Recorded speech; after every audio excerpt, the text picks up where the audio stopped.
Welcome to Outback Outdoors. Make sure you like, subscribe, and click the alert to stay up to date on all our new videos.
Trev, 5 o'clock.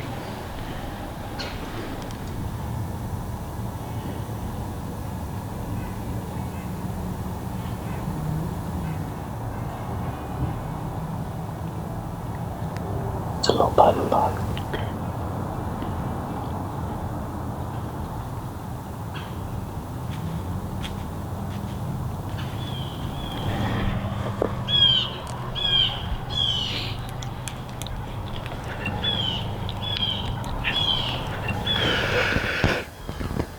My left to right was good.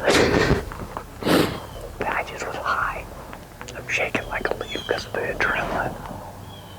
I've shot bucks and not been this excited. Look at me. I'm like a kid in a candy store.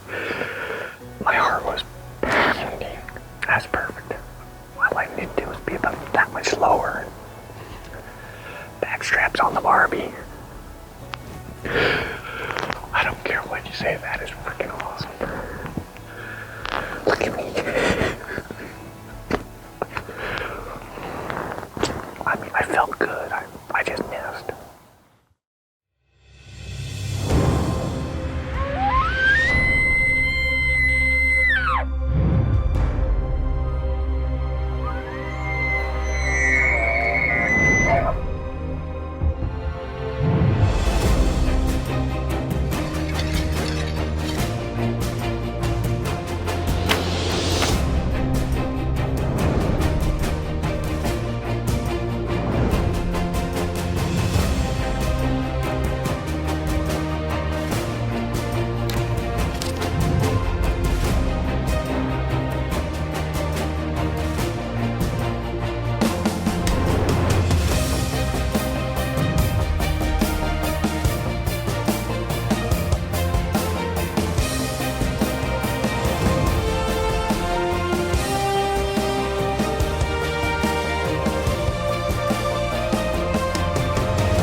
I've always been an adventure junkie.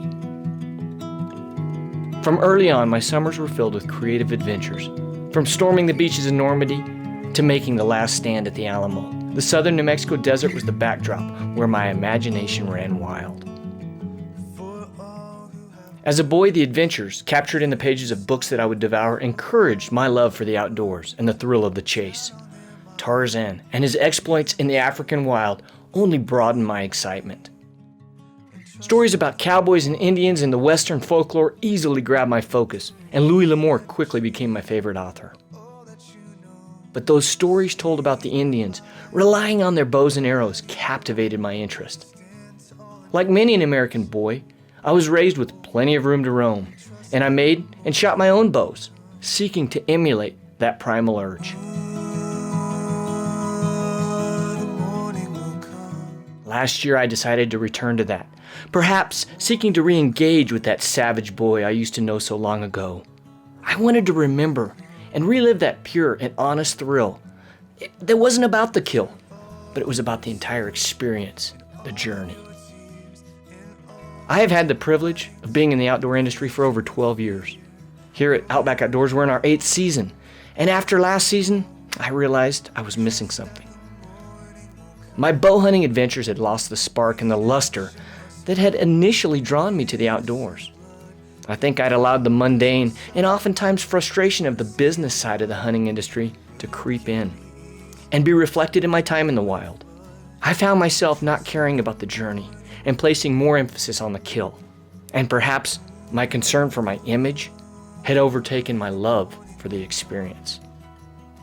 As embarrassed as I am to say it, I was not giving the animals that we strive to protect, manage, and hunt the proper respect that they're due. And the actual hunting had become too much like the business. Something had to change. And I realized at that point I had to reconnect with why I fell in love with hunting in the first place.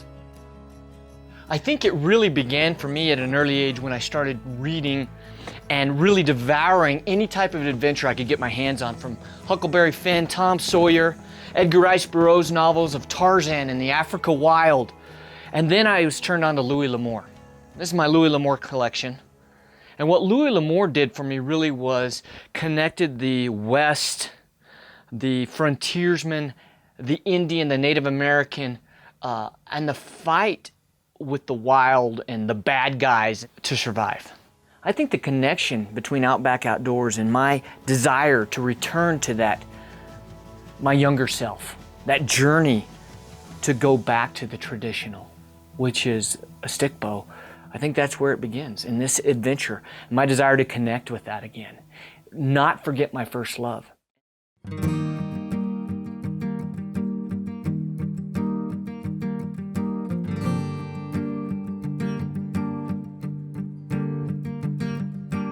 James Dean in a gray Porsche, John Wayne on a white horse, Elvis in blue suede, Marilyn and JFK, they had something. Fred Bear says the history of the bow and arrow is the history of mankind. I've always loved that quote. And my desire to reconnect with what I fell in love with in the first place when I started bow hunting has really been the basis of picking up a traditional bow again. I haven't shot one in a while, so I'm gonna spend the next 6 to 8 months shooting, practicing different shots, get competent so that I can try and hunt with this next year. You know, even if it's just taking a doe, I think there's something about reconnecting with the reason that I fell in love with bow hunting in the first place. Life gets busy, especially being in an industry. I find that it's not about what I fell in love with, it's about the business. And I think I need a priority shift.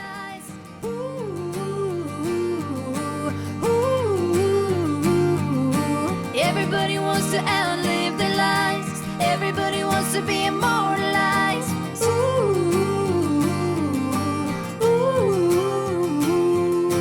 Never gonna die, never gonna die, never gonna die, never say goodbye.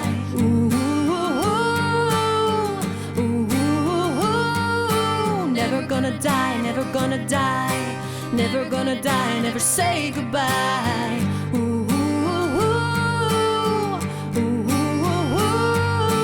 Everybody wants to live and never die. Everybody wants to be immortalized.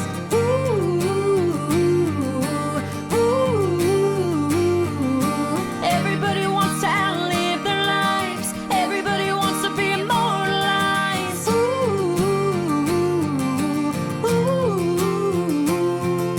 Never gonna die, never gonna die.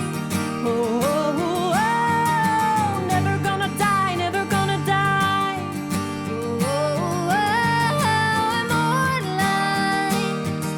Immortalized, immortalized,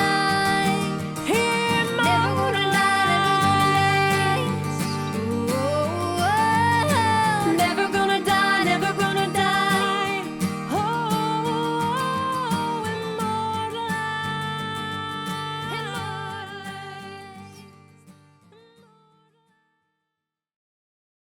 I'm Kenton Claremont with Train to Hunt, and this is the Wilderness Athlete Minute. All right, ladies and gentlemen, let's talk about mental focus in a tree stand. It's a grind, 12 hours, sun up to sundown, maybe more. I'm gonna talk to you about 2 components to stay focused all day long. First of all, you wanna make sure that your nutrition is spot on. Eat a good, wholesome breakfast. Go out there, you're gonna have some energy in your body, and then throughout the day, make sure that you're eating well.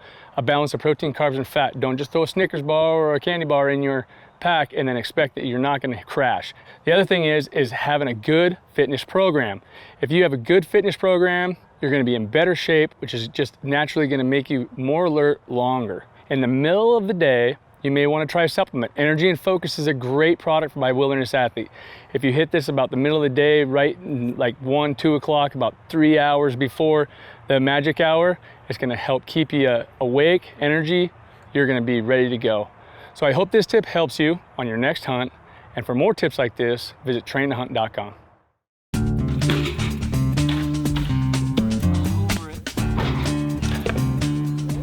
This is a lot of fun, Sean. People get out here and they hit a couple targets and they're addicted to it.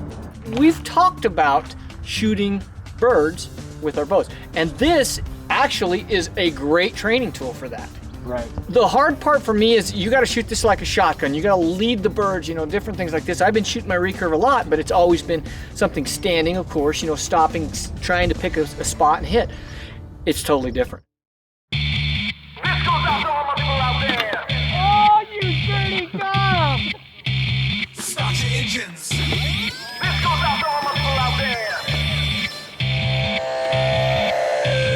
Start your engines. Hey.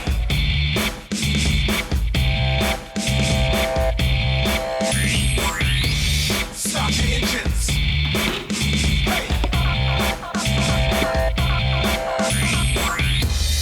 Raise it higher. Push it farther. To the limit now. I'm gonna raise it higher. Push it farther. To the limit now.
Well, we picked a worst day of at least the last couple of months. We haven't had any rain, and here it's raining like the dickens, but we're out here. This is phase 2 of our pheasant bow hunting experience. We picked up a bunch of birds, pen-raised birds yesterday.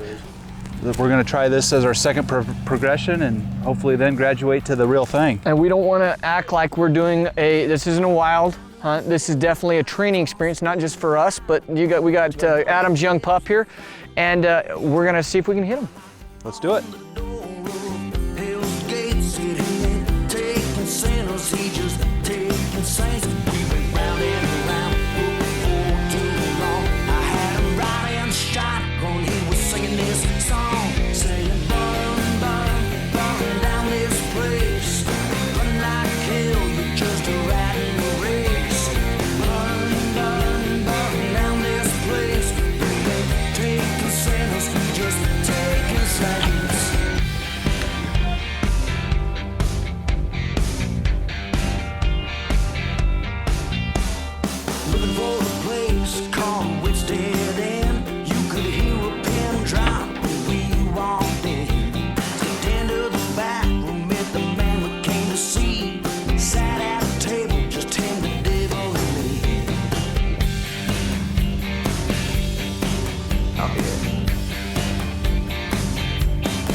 outside Dan Murphy's door. We went round and around, but before too long, I was flying shotgun, I was singing along. Yes! Yes! Yes! Yes! Ah!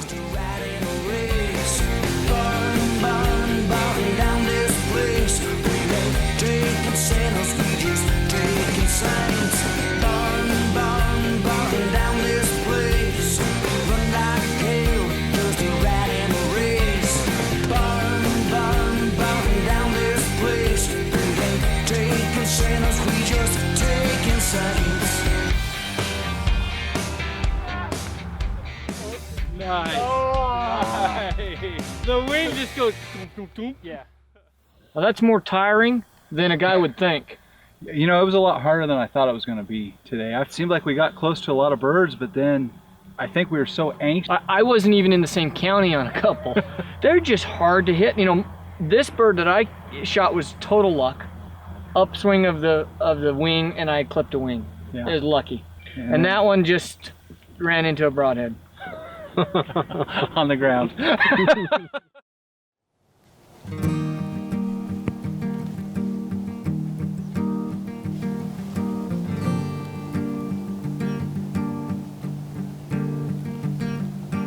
James Dean in a gray Porsche, John Wayne on a white horse, Elvis in blue suede, Marilyn and JFK. They had something that everybody wants. Everybody wants to live and never die. Everybody wants to be immortalized. Ooh, ooh. Everybody wants to outlive their lives. Everybody wants to be immortalized. Ooh, ooh.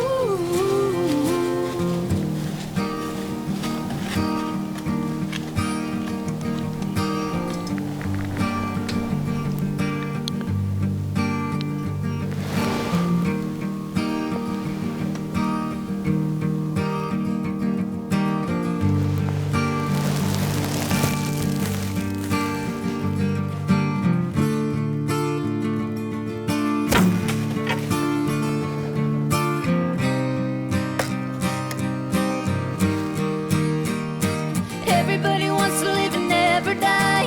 Everybody wants to be immortalized. Ooh, ooh. Everybody wants to outlive their lives. Everybody wants to be immortalized. Well, the shot was a little forward on that second shot. The first one, I shot over it. I had it right here. Wow. I'm shaking like a leaf. That was so cool. That was so cool. That was so cool. I'm not trying to be disrespectful. I've just worked. I've shot a lot. Because I really wanted to be able to shoot a doe with my recurve. The first shot, I pulled back and I had pinched the knock or something, and my arrow moved. It was a debacle on the first shot.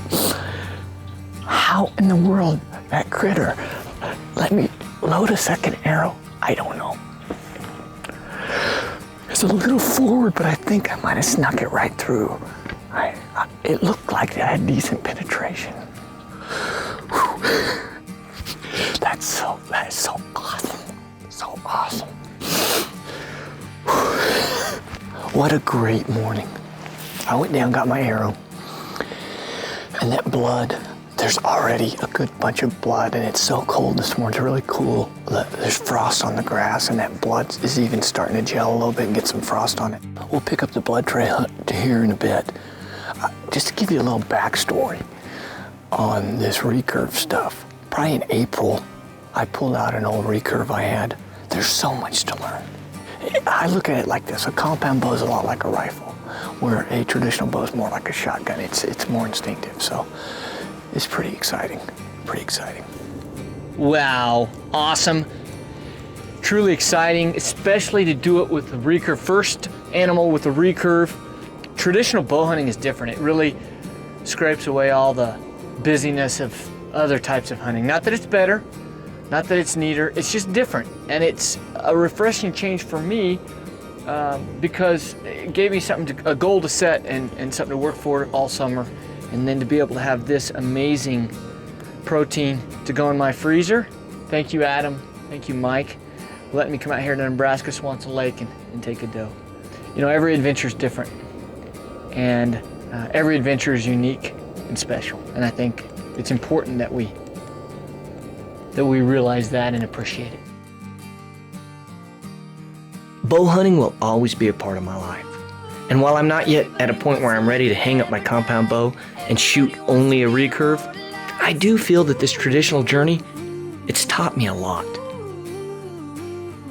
Sometimes slowing down and remembering to enjoy the small details, the little encounters, is what can be the spark that relights the flame of passion. Becoming proficient with a recurve reminded me how much more important the journey is than the destination, or in my case, the kill. I saw this last bow season in a different light, and I realized my apathy came from focusing on the wrong things rather than the adventure we encounter along the way.